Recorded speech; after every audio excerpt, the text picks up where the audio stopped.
बिस्मिल्लाहिर्रहमानिर्रहीम अस्सलाम वालेकुम स्टूडेंट्स। नेक्स्ट सब्जेक्ट हम कवर करने जा रहे हैं एवरीडे साइंस। पहले हमने पाकिस्तान ज्योग्राफी रिसेंटली कवर किया। अल्हम्दुलिल्लाह हमारे जो है 6-7 सब्जेक्ट्स कवर हो चुके हैं जो कि आपको प्लेलिस्ट में मिल जाएंगे। एक प्लेलिस्ट हमारी 34 लेक्चर्स की है, फिर कंप्यूटर स्टडीज़ की एक प्लेलिस्ट है और एक जो है प्लेलिस्ट अभी हम ये बना रहे हैं। ठीक है, तो ये 3 प्लेलिस्ट हैं, इसके अंदर से आपको सारे सब्जेक्ट्स के अपने लेक्चर्स मिल जाएंगे। करंटली हम एवरीडे साइंस पढ़ रहे हैं, तो शुरू कर रहे हैं जी। आज इंशाल्लाह ताला हम सोलर सिस्टम के बारे में पढ़ेंगे। किसके बारे में पढ़ेंगे जी? सोलर सिस्टम के बारे में। जितने भी एमसीक्यूज कमीशन के लिहाज से बनते हैं इंशाल्लाह ताला हम उसको कवर करेंगे। सोलर सिस्टम के अंदर क्या क्या होता है? सोलर सिस्टम के अंदर स्टार्स होते हैं, प्लैनेट्स होते हैं, सैटेलाइट्स, एस्टेरॉइड्स और 2-3 चीज़ें और भी होती हैं, लेकिन हम उसमें वो कवर करेंगे जो कमीशन के लिहाज से इंपॉर्टेंट है। ठीक है, स्टार्स के अंदर से हमने सन को देखना है। प्लैनेट्स हम सारे देखेंगे, 8 प्लैनेट्स हैं टोटल, जिसके अंदर हमारी अर्थ भी है। फिर सैटेलाइट्स हम कवर करेंगे, ठीक है, साथ साथ।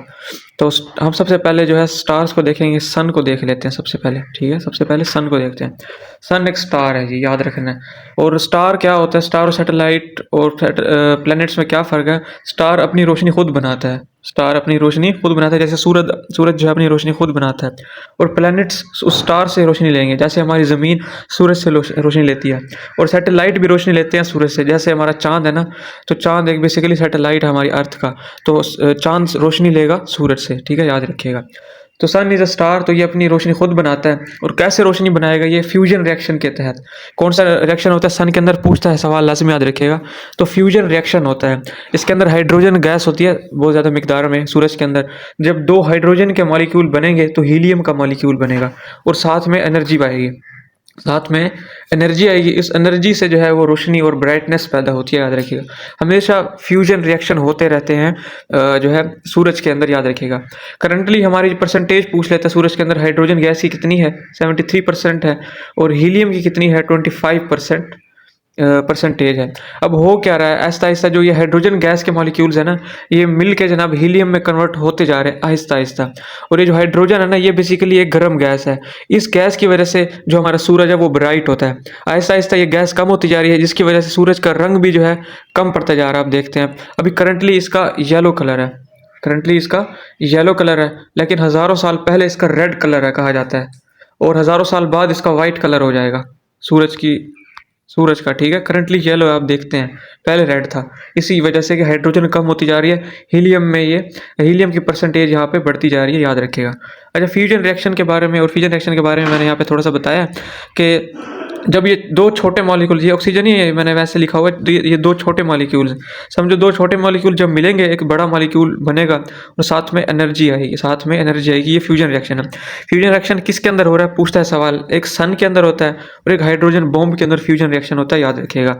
फिर फ्यूजन रिएक्शन को देख लेते हैं। फ्यूजन रिएक्शन के अंदर क्या होता है? एक बड़ा मॉलिक्यूल छोटे मॉलिक्यूल्स में टूट जाता है। फ्यूजन नाम से ही पता चल रहा है, 2 छोटे मॉलिक्यूल्स में टूट जाता है, साथ में एनर्जी मिलती है। और फ्यूजन रिएक्शन याद रखिएगा एटॉमिक बॉम्ब में होता है। ठीक है, सवाल पूछता है। ठीक है, तो मैंने ये बताया आपको कि हाइड्रोजन जो है मिलता है, 2 हाइड्रोजन के मॉलिक्यूल मिलेंगे और हीलियम बनाएंगे। इसकी वजह से क्या हो रहा है? आहिस्ता आहिस्ता इसका कलर वाइट हो जाएगा हज़ारों साल बाद, क्योंकि हाइड्रोजन की गैस कम होती जा रही है इसकी मिकदार। करंटली येलो ड्वार्फ है, ड्वार्फ का लफ्ज़ यूज़ करता है। हज़ारों साल पहले रेड ड्वार्फ था सन हमारा, याद रखिएगा। ठीक है, इसके बाद temperature of inner core of sun. ठीक है, तो ये पूछता है कि इनर कोर का जो है या सेंटर का टेम्परेचर क्या है सूरज का? तो 15 से 20 मिलियन सेंटीग्रेड, याद रखिएगा। 15 से 20 मिलियन सेंटीग्रेड, याद रखिएगा। आउटर लेयर की पूछता है, टेम्परेचर ऑफ आउटर लेयर, तो 6000 डिग्री सेल्सियस, याद रखिएगा। अभी हम प्लैनेट्स को पढ़ेंगे। सन को हमने यहाँ पे कवर कर लिया, इतना ही काफ़ी था इसका। अब प्लैनेट्स के अंदर रोटेशन होती है और एक रेवोल्यूशन होती है। अब ये रोटेशन और रेवोल्यूशन ऑफ प्लैनेट्स क्या होती है? रोटेशन का मतलब होता है अपने सेंटर, अपनी लाइन ऑफ एक्सिस के अराउंड घूमना, अपने ही गिर्द घूमना। ऐसे जब आपने देखा होगा ना, कभी लट्टू को आपने घुमाया हो, तो जो लट्टू घूम रहा होता है ना, वो रोटेट कर रहा होता है, रेवोल्यूशन क्या होता है? रेवोल्यूशन वो होता है यार, आप एक हाथ में जो है रस्सी पकड़ें और रस्सी के आखिर पे एक बॉल लगा लें। उस रस्सी को जब घुमाएंगे ना, वो आपके उंगली के अराउंड घूमेगी बॉल, इसको रेवोल्यूशन कहते हैं। वो बॉल आपकी उंगली के अराउंड रेवोल्यूट कर रही है। ठीक है, रोटेशन रेवोल्यूशन की समझ आ गई है। अब मैं आपको ज़मीन और सूरज के लिए समझाता हूँ। ज़मीन की रोटेशन है जी, ज़मीन अपने इर्द गिर्द घूमती है, जिसकी वजह से दिन और रात बनते हैं, याद रखिएगा। दिन रात में तब्दील हो जाता है और रात दिन में तब्दील हो जाती है, ये आपने याद रखना, रोटेशन की वजह से। Along on axis. एक्सिस यानी एक ना इमेजिनरी लाइन होती है जो कि किसी भी ऑब्जेक्ट के सेंटर से गुजरती है। जब लट्टू को घुमाते हैं ना, उसके दरमियान से एक समझो एक लाइन गुजर रही है, इमेजिन कर लो, वो उसी के गिर्द घूम रहा होता है, ठीक है, उसको एक्सिस बोलते हैं। अच्छा, रेवोल्यूशन क्या होता है जी? रेवोल्यूशन, अब जो हमारी ज़मीन है ना वो उसके गिर्द घूमती है ऑर्बिट में, ऑर्बिट में, ठीक है, तो इसको कहते हैं जी रेवोल्यूशन। रेवोल्यूशन में क्या होगा? रेवोल्यूशन में साल बनता है जी। जब एक रेवोल्यूशन कंप्लीट होगा मतलब एक साल पूरा होगा। इसके अंदर सीजन बनते हैं, ठीक है। जब ये हमारी ज़मीन घूमती है ना सूरज के इर्द, तो समर आता है, स्प्रिंग आता है, विंटर आता है, तो इसकी वजह से, इस रेवोल्यूशन की वजह से सीजन आते हैं, याद रखिएगा, ठीक है। अब हम प्लैनेट्स को वन बाय वन डिस्कस करेंगे जी। हमारे पास टोटल 8 प्लैनेट्स हैं, याद रखें कितने, इनको हम इस तरह याद रखेंगे जी। एम वैम, एम वी ई एम वैम 4 इस तरह, और जे सन, जे सन। एम से हमारे पास बनेगा मरकरी, वी से वीनस, ई से अर्थ, और एम से मार्स, ठीक है। और ये जे से जुपिटर, एस से हमारे पास बनेगा जनाब सैटर्न, और यू से यूरेनस, और ये हमारे पास एन है जी, जे सन, एन से नेपच्यून। इस तरह से 8 बनते हैं। ये जो ऊपर वाले 4 है ना, ये हमारे पास सॉलिड फॉर्म में होती है, इनकी जो सतह सरफेस होती है वो सॉलिड होती है। और जो ये नीचे वाले ना जे सन वाले, इनकी जो सतह होती है वो गैसियस फॉर्म में होते हैं, ठीक है, गैसियस फॉर्म में, तो याद रखिएगा। यहाँ पे हम इनको वन बाय वन डिस्कस करेंगे इंशाल्लाह ताला, ठीक है। अच्छा, यहाँ पे एक और पहले बात बताता चलूँ, ये जो प्लैनेट्स होते हैं ना, मैंने अभी जैसे बताया हमारी अर्थ घूमती है, रोटेट करती है, तो इसकी जो रोटेशन है वो एंटी क्लॉकवाइज है। इस तरह से इसकी रोटेशन है, ऐसे इधर से इधर, लेफ्ट से राइट की तरफ इसकी रोटेशन होती है। वैसे क्लॉकवाइज क्या होता है? क्लॉकवाइज में सुइयां हमारी घड़ी की किस तरह घूमती हैं, इधर घूमती हैं ना, तो ये एंटी क्लॉकवाइज हमारी अर्थ घूमती है। तकरीबन 8 में से 6 जो प्लैनेट्स हैं वो सारे इस तरह एंटी क्लॉकवाइज घूमते हैं। सिर्फ दो हैं, एक वीनस और एक हमारे पास है यूरेनस। ये इन दोनों के एंड में NUS आएगा, इनकी क्लॉकवाइज डायरेक्शन है, ठीक है। अब एंटी क्लॉकवाइज डायरेक्शन वाले जितने भी प्लैनेट्स हैं ना, इन प्लैनेट्स के अंदर सूरज हमेशा मशरिक से तुलू होगा। बेसिकली सूरज नहीं तुलू हो रहा होता है, सूरज तो वहीं पर खड़ा है, हमारी ज़मीन मूवमेंट कर रही होती है, समझ रहे हैं ना आप, ज़मीन मूवमेंट कर रही होती है, तो हमें लगता है बहरहाल जो है जिसके अंदर एंटी क्लॉकवाइज डायरेक्शन होगी ना, मूवमेंट होगी, उसके अंदर मशरिक से सूरज निकलेगा। जिसके अंदर क्लॉकवाइज रोटेशन होगी उसके अंदर से हमारे पास मगरिब के अंदर से सूरज निकलेगा। ये आपने थोड़ा जहन नशीन कर लेना है। अच्छा, वन बाय वन डिस्कस करेंगे। सबसे पहले मरकरी को डिस्कस करेंगे जी। ये समझो हमारे पास सूरज है जी, ये सूरज है। मरकरी जो है सबसे छोटा प्लेनेट है, मरकरी सबसे छोटा प्लेनेट है, याद रखिएगा। और ये सबसे सूरज के सबसे करीब है, सूरज के सबसे करीब है।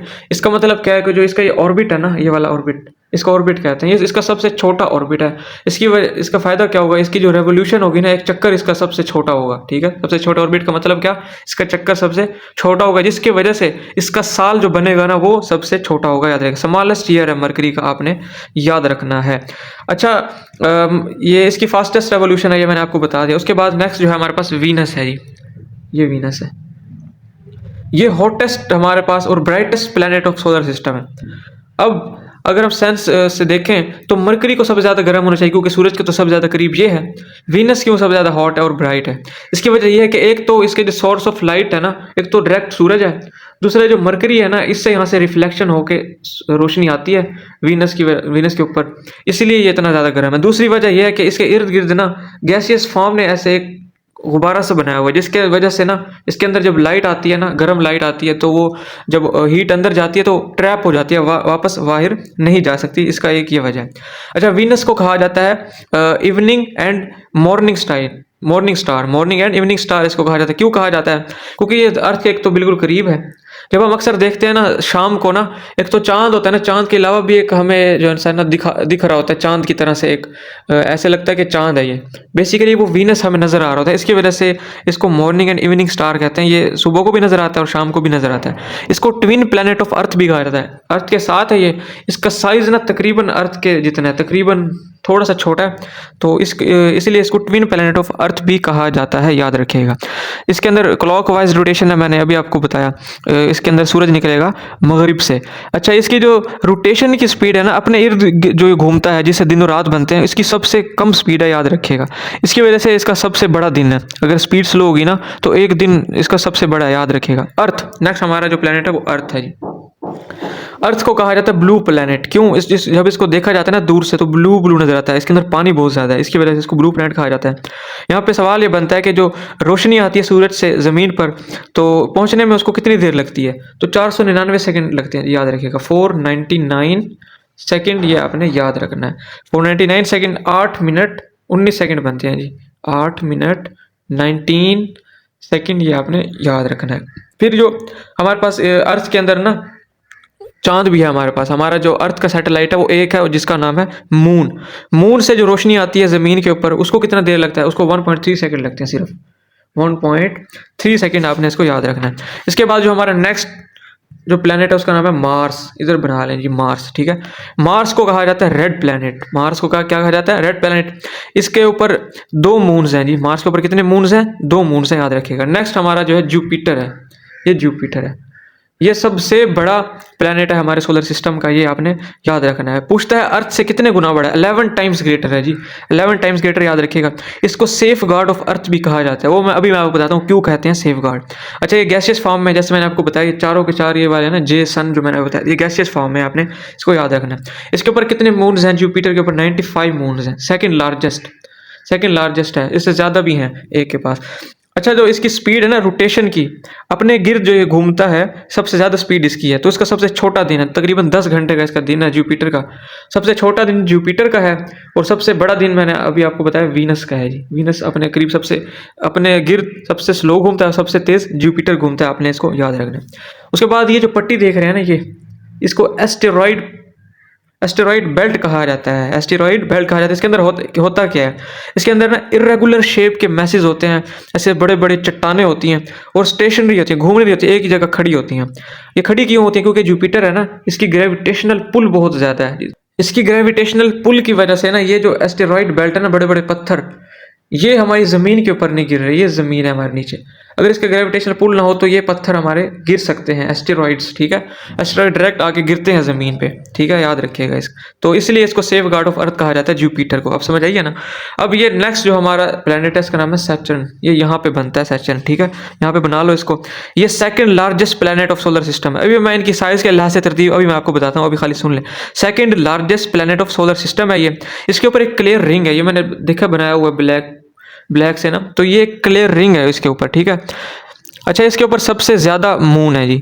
146 मून है सैटर्न के पास। 146 largest number of moon Saturn के पास है, याद रखिएगा। नेक्स्ट हमारा जो प्लेनेट है वो है यूरेनस, याद रखिएगा। ये थर्ड लार्जेस्ट प्लेनेट है सोलर सिस्टम का। इसकी भी क्लॉकवाइज रोटेशन है, मतलब सन फ्रॉम वेस्ट, ठीक है। तो इसको ग्रीन प्लेनेट कहा जाता है। यूरेनस को क्या कहा जाता है? ग्रीन प्लेनेट, याद रखिएगा। उसके बाद लास्ट जो है वो नेपच्यून है जी। नेपच्यून लास्ट प्लेनेट है। इसका ऑर्बिट अगर सबसे लास्ट में है तो इसका ऑर्बिट भी सबसे बड़ा होगा। इसकी वजह से इसकी जो रेवोल्यूशन है सूरज के करीब वो सबसे देर में होगी, इसलिए इसका साल सबसे बड़ा है। लार्जेस्ट ईयर नेपच्यून का, सबसे छोटा ईयर मरकरी का, सबसे बड़ा दिन वीनस का, सबसे छोटा दिन जुपिटर का। ये आपने जहन नशीन कर लेना है इसको, ठीक है। अच्छा, ये जैसा कि सूरज से सबसे दूर है, यहाँ सूरज की रोशनी भी कम ही आती होगी, इसकी वजह से ये कोल्डेस्ट प्लेनेट है। ये क्या कहा जाता है इसको? कोल्डेस्ट प्लेनेट और फारदेस्ट प्लेनेट, सबसे दूर प्लेनेट। अच्छा, यहाँ पे ना पहले हम अपने सोलर प्लेनेट में एक प्लूटो था, उसको भी हम काउंट किया करते थे 2006 तक, प्लूटो। तो 2006 के बाद अगस्त 2006 में इसको निकाल दिया गया था। इंटरनेशनल जो हमारी ये जो है ना स्पेस की ऑर्गेनाइजेशन, उसने अगस्त 2006 में प्लूटो को सोलर सिस्टम से निकाल के एक क्यूपर बेल्ट है ऊपर ना, एक क्यूपर बेल्ट है, उसके अंदर उसको डाल दिया कि ये क्यूपर बेल्ट में आएगा। प्लूटो अब किस में आता है? क्यूपर बेल्ट में, याद रखिएगा, BELT, याद रखिएगा। अब अरेंजमेंट्स आपको समझा दूं साइज के लिहाज से। सबसे बड़ा जो हमारे पास है जुपिटर है, उससे छोटा सैटर्न, उससे छोटा यूरेनस, उससे छोटा नेपच्यून। 4 ये हो गए। 5वें नंबर पे हमारे पास अर्थ आएगी। 5वें नंबर पे अर्थ के आपने लेफ्ट में जाना है। 6ठे नंबर पे यूरेनस, फिर राइट पे जाना है। 7वें नंबर पे मार्स और फिर सबसे छोटा मरकरी। ये साइज के लिहाज से, ठीक है। अभी मैंने आपको यहाँ बता दिया है डायग्राम से। अभी जल्दी जल्दी नोट्स आपको बताता हूँ, इंशाल्लाह यही वीडियो में आपको तैयार हो जाएगा। मैंने आपको सबसे पहले बताया 8 प्लैनेट्स हैं। एम से हमारे पास मरकरी, वीनस, अर्थ, मार्स, जुपिटर, सैटर्न, यूरेनस और एन से नेपच्यून। ये 4 गैसेस फॉर्म में है और ये 4 सॉलिड फॉर्म में है। फिर मैंने आपको बताया जो 8 प्लैनेट्स हैं तकरीबन एंटी क्लॉकवाइज घूमते हैं जी। एंटी क्लॉकवाइज सिवाय वीनस और यूरेनस, दोनों के एंड में NUS आता है। एंटी क्लॉकवाइज का क्या मतलब है कि sun rise from east, clockwise का मतलब है कि सन हमारे पास वेस्ट में आएगा, ठीक है, याद रखिएगा।